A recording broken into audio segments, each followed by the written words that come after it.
Hey, welcome back to 12 Months to Mastery, the video version. Today, I said we were going to go over everything that has to do with cold reading, then I thought about it, and when I teach cold reading all the way through, I have issues with guys using cold reads at the wrong time, because some cold reads are kind of sexual, some cold reads are really deep and emotional, some cold reads are light and fun, and obviously they're going to be useful at different times in the interaction. So today we want to talk about the cold reading specifically for the attraction phase, or when you're building attraction, when you're trying to get a woman attracted to you in the early part of an interaction before she likes you. There's a certain type of cold reading that you want to use, and that's what we're going to be focused on in this video. So first, to recap, I know I've defined cold reading before in this video series, but quickly, the definition of cold reading that I like is cold reading is the art of using truisms, statements that are true about everybody, to convince people you know more about them than you really do. So again, cold reading is the art of using truisms to convince people you know more about them than you actually do. This is important because it allows you to establish an authority frame. It allows you to build some intrigue-based attraction. If you're wondering about the types of attraction, this is an intrigue-based tactic. It gets people interested. When you seem to know a woman better than she maybe even knows herself, especially early on in the interaction, you gain a lot of value. So it also is a value type of building. This is both a value building thing and an intrigue thing. Cold reading is one of the multi-use tools that's most important. As I said before in the introduction, you're going to use cold reading when you're in deep connection building with a girl. You're going to use comfort when you're cold reading to move things in a sexual direction. There's just a lot of good stuff that comes into cold reading. So you really want to pay attention to cold reading as a skill, because the better you get at cold reading, the better you'll be with girls in general. It's also important because, as well as establishing that authority frame, cold reading also establishes pacing and leading, which we'll talk about in a minute, which are both very, very important to the interaction. You need to be able to pace and lead a social interaction. Pacing meaning saying things she can subconsciously and consciously agree with, establishing that you're on the same level, establishing some rapport, and leading meaning gently pushing or pulling the interaction in the direction you want it to go. Another good thing about cold reading is it demonstrates social intuition. It shows that you understand people, you have a good sense for people, you're socially aware, you're socially smart, which is again an attractive factor. So that's why cold reading is important and what it is. Now I want to focus specifically on what we're trying to do when it comes to cold reading for the attraction building part of an interaction. So when it comes to cold reading for attraction, first off, we want to keep it light. Before we even get into anything that's on this page here, keep it light. You don't want to start talking to girls about their deep emotional problems and telling them they're lonely and telling them that they, are wild right away. You want to keep it surface level and agreeable until you start to land some of these. So when it comes to attraction for cold reading, we're trying to basically do two pretty separate and unique things. The first thing we're trying to do is establish an authority frame. And we talked a little bit about that before. I'm going to go over that in detail in a minute, but that's the number one thing we're trying to do. If someone asks you what's the most important thing when it comes to cold reading and attraction, the most important thing is to establish ourselves as an authority, to establish the idea that we understand her, that we get her, that we're an authority on her, on women, on people, whatever.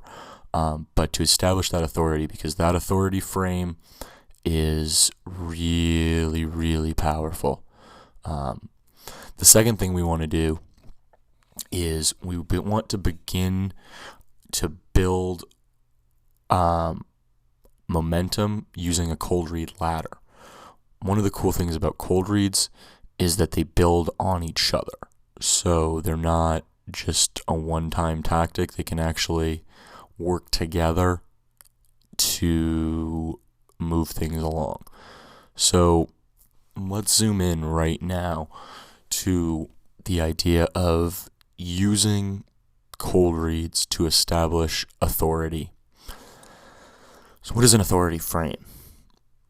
Authority frames happen when you appear to have more knowledge than the other person or something they want to know about.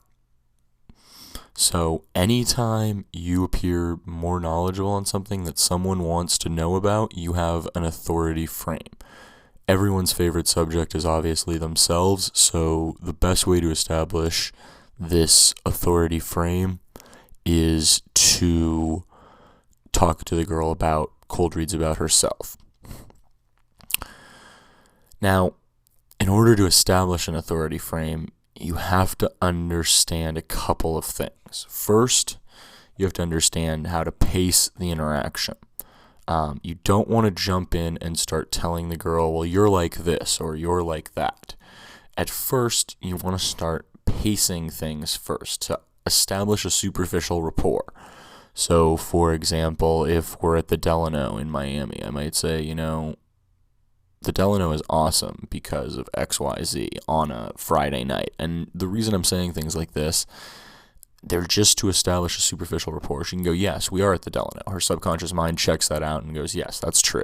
It is Friday night, etc., etc. The idea is to, before you even start to cold read, pace the interaction. And in your cold reads, you want to pace things as well. You don't want to just jump right into a cold read that could be wrong. You want to pace what she's doing in the now. Look at what she's doing now and use that to start your cold read, and then lead. And that's where cold reading comes in, is you gently guide the cold read where you want it to go. And when we talk about cold reading in qualification, we'll talk about shaping, how you can use cold reading to qualify girls very subtly. It's really powerful. The last thing I want to say about authority is you must get your cold reads accepted.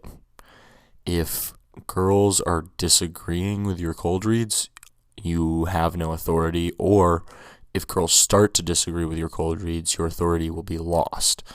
So it's really important that you start out small. I know that there's a lot of guys listening to this who will want to make things sexual right away, or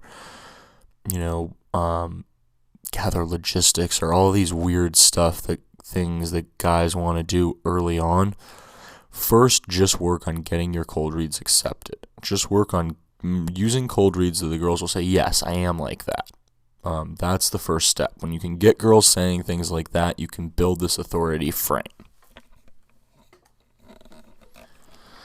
Now, the second part about using cold reads in the attraction part of the interaction is building a cold read ladder. As I mentioned earlier, the coolest things about cold reading and authority frames and this type of attraction, intrigue and value-based attraction, is that it's cumulative. And it builds momentum, meaning the more you cold read a girl and get her right, the more likely she is to agree with the next thing you say, and the next thing, and the next thing. So to best take advantage of this, we want to make sure that our cold reads work together and build upon each other rather than contradict each other. You don't want to tell a girl she's really shy and doesn't have a lot of friends and then tell her she's sexually aggressive. Those are going to contradict each other. So we want to make sure that all of our cold reads work together. So that's why it's important to have kind of a pre-thought out cold read ladder that you use on a regular basis. And you'll figure it out with time and work in the field. But I'm going to show you a sample of a cold read ladder that I use pretty consistently here. This is a really good one because it shows you how you start to transition. So, like I've said a couple times here, the key with the cold read ladder is to start small. So I might say something like, I bet you're the kind of girl who gets really clumsy when she's nervous. Oh, it's so cute. You're like turning red right now. Because a lot of the time, especially early on in interaction, the girls are nervous when you approach them. So it's something that I can pace her with, right? I can say something like, I can tell you're kind of nervous, and I bet you're the kind of girl who gets really clumsy when she's nervous. Oh, that's so cute. Don't worry, I won't laugh at you if you fall, or something like that. But I want to just start small with pacing. Like the pacing is anything she does I can interpret as nervous, but I'm pacing it with something in reality to ground the cold read to make sure that it takes, to make sure that she's not going to disagree. So she goes, oh my God, yeah, I am a little nervous and I get so clumsy, right? Now what I want to do is I want to go, that's funny, and change the subject and then wait a few minutes. You don't want to stack these. This isn't a 5-minute process. This isn't a 10-minute process. This is over the course of 25, 30 minutes.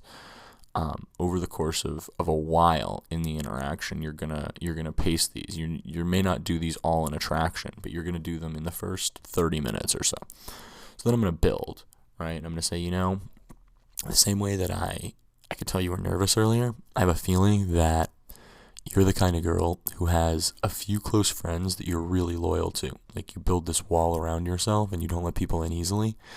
But once people get in, they're like in for life. And you have a lot of acquaintances. You have a lot of Facebook friends and friends you're not that close to. So now I'm building on it, right? Now we're going a little bit deeper.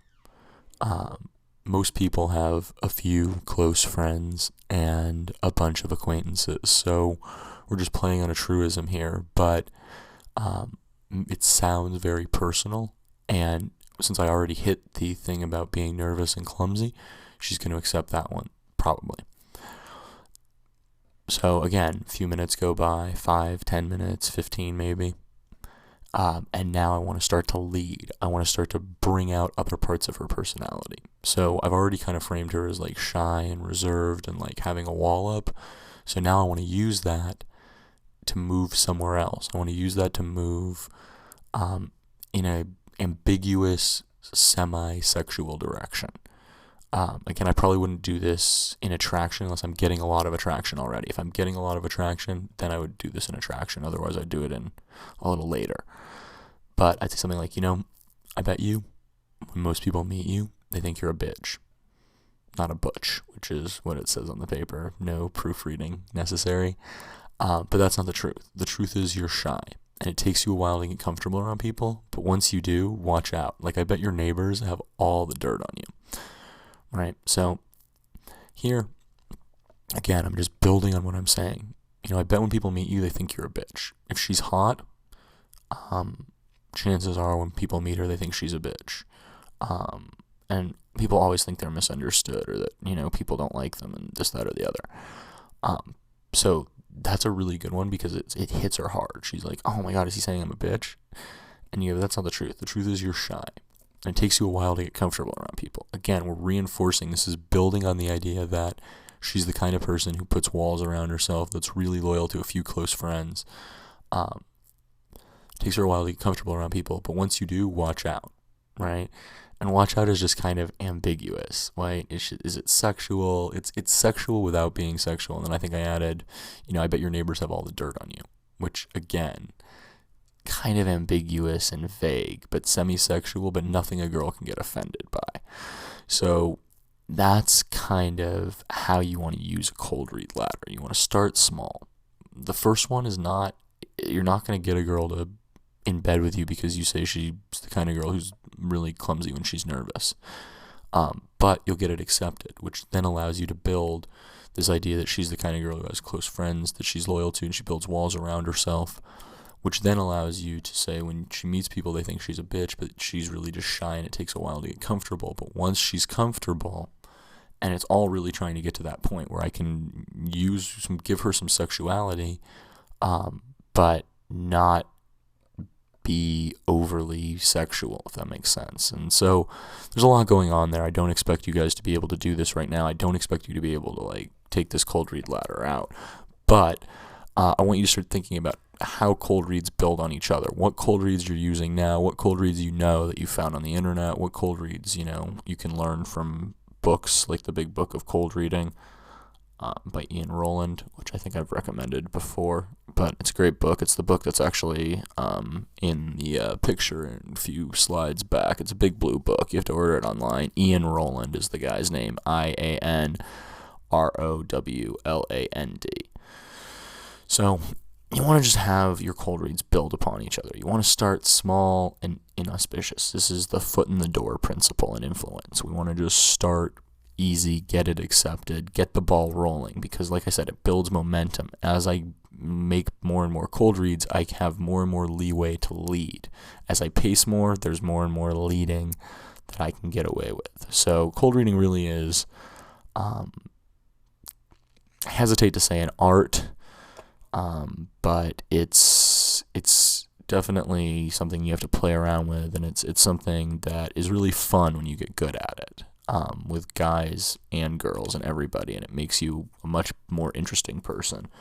I will say, though, as we recap, it's important not to do cold reading too much, because then you get stuck as like the psychic cold ready guy, and that is not attractive. So you really want to avoid that whole thing by spacing it out. Like I said, you're not going to stack cold reads back to back. Cold reads should be separated by at least 5 to 10 minutes of other interaction, attraction building, talk, or comfort, or whatever, wherever you are in the interaction.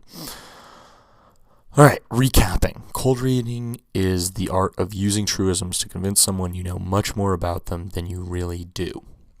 Cold reading is a butter knife, but in attraction, what I mean by a butter knife is it can do a lot of different things. Maybe a Swiss Army knife is probably a better analogy, but cold reading is something we're going to come back to.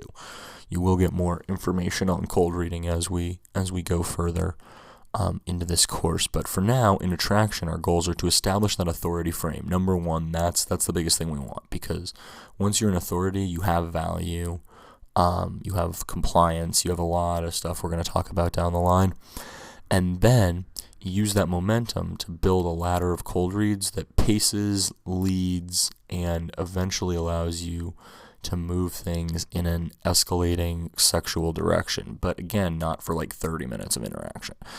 So that's what we went over today.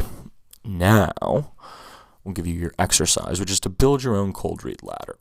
Pretty simple today. Just make your own cold read ladder. Start simple, build. You don't have to get sexual, but just use it to move towards something you want. If you like girls that are really honest, use it to move towards the girl being really honest. If you like girls that are really bisexual, use it to move towards her being bisexual, etc., etc. But getting this down this is one of the best tools out there for getting better with girls. So don't miss it. Next time, we're going to be talking about emotional fluidity and emotional stimulation.